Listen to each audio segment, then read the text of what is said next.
All right, page 1.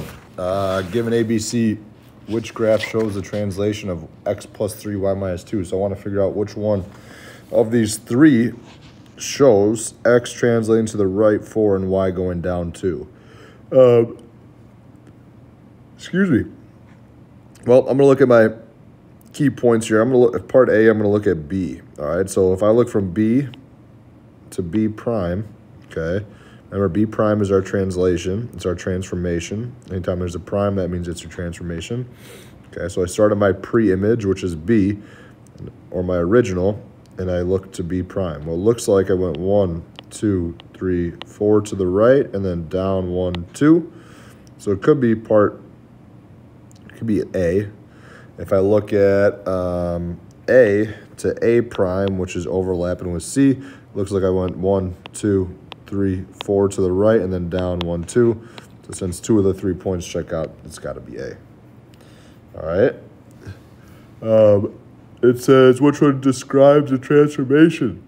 Okay, so rotation 180 degrees. If this is my original, if I rotated 180 degrees, all right, that would end up in this first quadrant over here.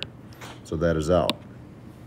If it's a reflection over the x-axis, that means the points, like A, would just be up here. Excuse me, A prime would be. B prime would be up here. So it's not a reflection over the x-axis because if it was a reflection over the x-axis, so let's look at A. A is -4, -3. I'm just going to compare my points. A prime is -3, 4. So if it was a reflection over the x-axis, the x value would remain the same, but the y value would change. So that's not going to be correct.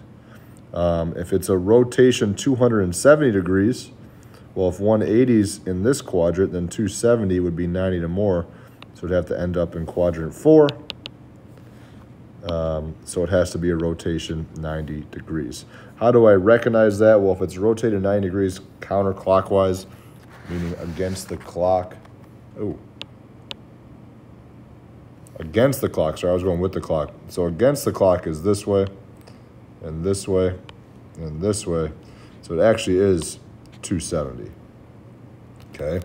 How would I know that? Think about always, whether it's 270 or 90, you're flipping your x and y values. Okay, you're flipping your x and y values. And what quadrant the transformation ends up in determines what's positive, what's negative. Okay, if you look here, I flip my x and y values. The x stays negative, and the y becomes positive.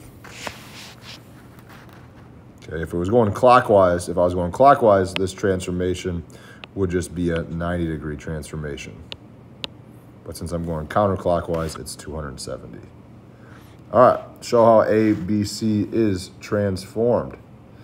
Okay, well, reflection, I'm just going to compare. I'm going to look at A, which is 1, -2, and then A prime, which is 1, 4.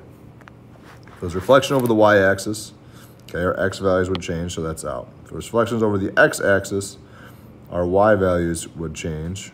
I mean, our x's stay the same, but our y values would be the opposite of each other. Since they're not at the opposite, that is out. Reflection over the line x equals 1. X equals 1 is this line right here. So if it was reflected over that line, then my new transformation would end up down there. So that has to be out. So reflection over the line y equals 1. Well, y equals 1, remember, is a horizontal line right here. Okay. And it turns out that my A is 1, 2, 3. Or my A prime is 1, 2, 3 away from y equals 1. And A is 1, 2, 3 as well. So it's got to be reflected over the line y equals 1. All right, so I'm just kind of going through a process of elimination. I'm going to pause there.